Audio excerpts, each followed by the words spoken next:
Hi everybody, Dan Illman, Matt Bernier, taking a look at race number 8 at Kentucky Downs on Saturday, a graded stakes-laden card which you can bet with your very own DRF Bets account. Check out this new offer, a 300% deposit match available when you sign up at bets.drf.com. Deposit $50, then you bet with $200. Here's the field for the Grade 3 Kentucky Downs Ladies Sprint. We're going 6.5 furlongs for a whopping $450,000. The number 6 Lull, Matt, is a true horse for course. She has won stakes races at Kentucky Downs over the last 2 years. In fact, she won this race last year, but the looming chance of precipitation, and heavy precipitation at that over the weekend, that maybe dulls Lull's chances a little bit.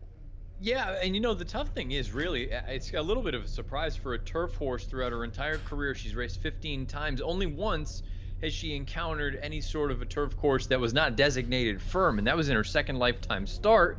And guess what? She clipped heels and fell that day. So there's really no way to tell whether or not she'd be able to handle it. The one thing I will say about her, whatever the condition of the turf course is, I mean, you go through and you look. Her Honey Fox, I thought, was electric earlier this year at Gulfstream. She ran a good race in the Just a Game, and I thought she ran just fine in that Royal Northern. I mean, I suppose she probably needed a race. You brought it up. She's 2 for 2 at Kentucky Downs. She's way the horse to beat. And she really has that tactical speed that puts her in the game right away. Timeform US is going to show in the pace projector that she's going to be sitting in a lovely position. Sitting second, just down off the rail horse, the number 1 Brielle's Appeal. Lull is one from on the lead. She is one from just off. I think Christophe Clement would take this pace projector every time, but if there are scratches due to the ground, visit timeformus.com. After scratches, the pace projector is automatically updated. Let's talk about Brielle's Appeal, because after her wins 2 and 3 back, it looked like she was on the cusp of becoming a top turf sprinter for the filly division.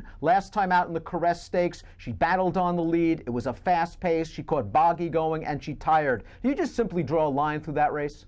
Well, you know what? Normally I would, and I think for most of the fillies and mares that exit that race, that's kind of how I approach it. But the problem is she went over a bog 2 starts back at Keeneland, so I can't really use that as an excuse, in my opinion anyway. To me, that kind of, I don't want to say it was a sign that perhaps she's not able to handle the hiking class. They did go a pretty legitimate clip considering the ground. I'm a little bit unsure how I want to handle her, and at 5 to 1, she doesn't seem like any sort of real value. The good news is she is also a course winner at Kentucky Downs, winning her career debut at this distance. I liked her effort at Keeneland 2 starts back. Maybe all soft turf courses are not the same, and she just didn't like the Saratoga course. But if Lull is in this race and Lull is breathing down Brielle's Appeal's neck, it might set things up for a stalker or a closer. Let's talk about Wesley Ward's number 2 Spelker, who's 10 to 1 on the morning line. We have a limited positive formulator fact for Wesley Ward. Over the past 4 years, with older turf sprinters making their second start following a layoff line in graded stakes races, Ward's at 22% with a 4.5 ROI. And last time out in the Daisy Cutter handicap at Del Mar, that was just a race where the pace held together and Spelker couldn't make a late dent. Yeah, that certainly compromised her a little bit. At the same time, the Daisy Cutter hasn't come back fantastic just yet. You've only had buyers sort of in the mid-80 range. Now, perhaps that's good enough to win here on Saturday, but you would imagine if Lull runs one of her better races, you're looking at least a mid-90, if not even a high 90. And to be honest with you, through 15 lifetime starts, I just don't see any sort of real improvement coming for Spelker. Perhaps the good news is her last win came over yielding ground, so she wouldn't mind a little cut in the ground. Ward also trains the number 3 Conte Partiro, who pulled off a bit of a shocker at Royal Ascot in 2017, basically rallying from 24th to win the Rich Sandringham handicap. She just hasn't returned to that sort of form yet, and now she's cutting all the way back in distance. She needs a hot pace up front. Yeah, absolutely. Like you say, I mean, it's one thing to turn back in distance, and who knows, maybe this configuration at Kentucky Downs, it's not going to be such a severe sort of turn back, but boy, 9 furlongs back to a turf sprint, you're going to need him to really be cooking up front. And the same thing, you brought up that Royal Ascot race. To this point, I still have no idea where it came from, because she's never done anything remotely close to that here in the United States, but she went over there and she won a big race over there. So I've never been a huge fan of hers. You have to respect anything Ward throws out, but I'm against her. She's had a few good turf sprints in her career, and last time out she was in against Danceland, who returned to finish 3rd in the Grade 2 Glens Falls at Saratoga with an 87 buyer. Noted and quoted made her Debut for Michael Stidham last time out at Ellis Park, and I thought all things considered it was a pretty good race. I'm Betty G is a real nice filly who controlled things on the front end. Noted and quoted was making her first start in about 11 months. She was only beaten 4 lengths. I can see her move forward off that effort, and maybe the 6.5 furlongs is what she wants. A lot of folks forget she was a Grade 1 winner for Bob Baffert way back as a 2-year-old.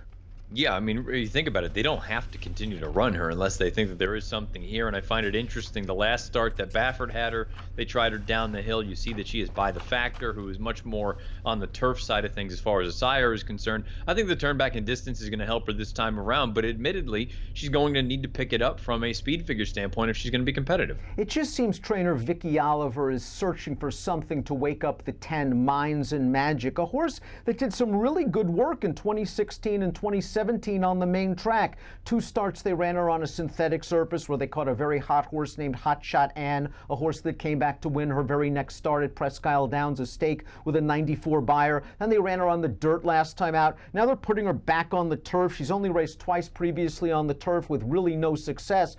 Is it just the fact right now that Minds and Magic may not want to run anymore?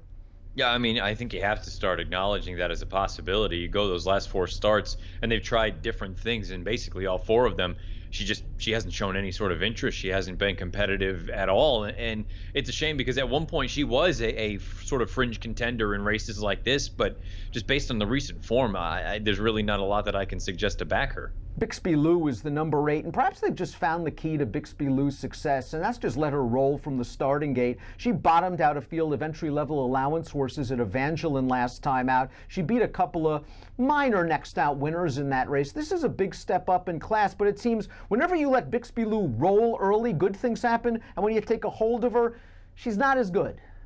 It's one thing to let her roll. I think it's going to be an entirely different story, though, when you have a horse down to the inside, like the horse break from the inside post, that has legitimate early speed as well. One thing to overpower sort of lesser company, another thing to do it against this sort of level. The good news for Longshot, the number 9, the Right to Bear Arms, is she's won 2 out of her last 3 starts. She beat Mal's last time out at Ellis Park. The bad news is she's going to have to win this race stepping up out of a conditioned $15,000 claimer.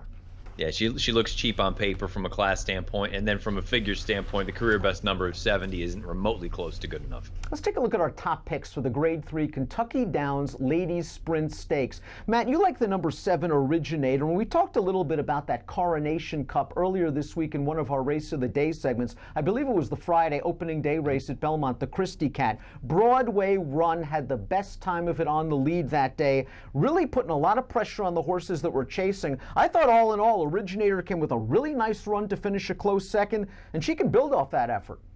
You know, I've liked her since her career debut down at Gulfstream. Ian Wilkes doesn't win with first-time starters, and the fact that she did and the way that she did it made me think that there is some ability here. And sure, I've been a little bit disappointed with some of her efforts, but I'm not entirely convinced that I'm ready to give up on her just yet. I thought she ran just fine in that Coronation Cup. She was very, very wide. If you believe time form, they have one of the splits color-coded blue, meaning it was probably against her and she was running against the grain. I think second off the bench, she's going to take a step forward. I like the fact that she ran well most recently also with a little bit of give in the ground. And if she's going to get that on Saturday, I think she's interesting. Jose Ortiz with the mount 12-1. I would sign up for that in a heartbeat. Nice second start of the layoff angle for Originator. Again, a 3-year-old taking on Elders, but this filly has a ton of upside. Ruby Notion, I kind of landed on her simply because she just loved that soft turf course last time out in the Caress Stakes. I know she was 27-1, and that win might have simply been due to the course conditions, but there's a good chance we're going to have a wet turf course one more time at Kentucky Downs on Saturday. And the horse she beat, Chantelane, came right back to win with a 104 buyer speed figure in the Smart and Fancy Stakes at Saratoga. She'll be stretching her ability here. 6.5 at Kentucky Downs, some might argue plays more like 7. And Ruby Notion's more of a 5.5 sort of filly, but I think she could work out a good tracking trip in here. And again, if the ground is really wet, I think it plays to Ruby Notion's favor. I'm hoping she can go off around the 3rd choice range. Yeah, I think she makes a lot of sense in here. Highest last out buyer in the field, one of the highest last out time form ratings. You brought up Chantelane. The 4th and 5th place finishers of that race, they came back and earned 92 buyers. So that form is held up thus far. And you're right, if she catches some less than firm going, you know it's not going to be an issue for her. Give me numbers. And this spot I'm going to go 7653. I'm going 576. I want to use Ruby Notion. I want to use a lot of mat source, the 7 Originator. It's in the Grade 3 Kentucky Downs Ladies Sprint. It's a fantastic betting card at Kentucky Downs on Saturday. Bet with a DRF Bets account. You get a 300% deposit match. It's easy. Sign up at bets.drf.com. Approximate post time for the Kentucky Downs Ladies Sprint, 4:57 Central. Good luck.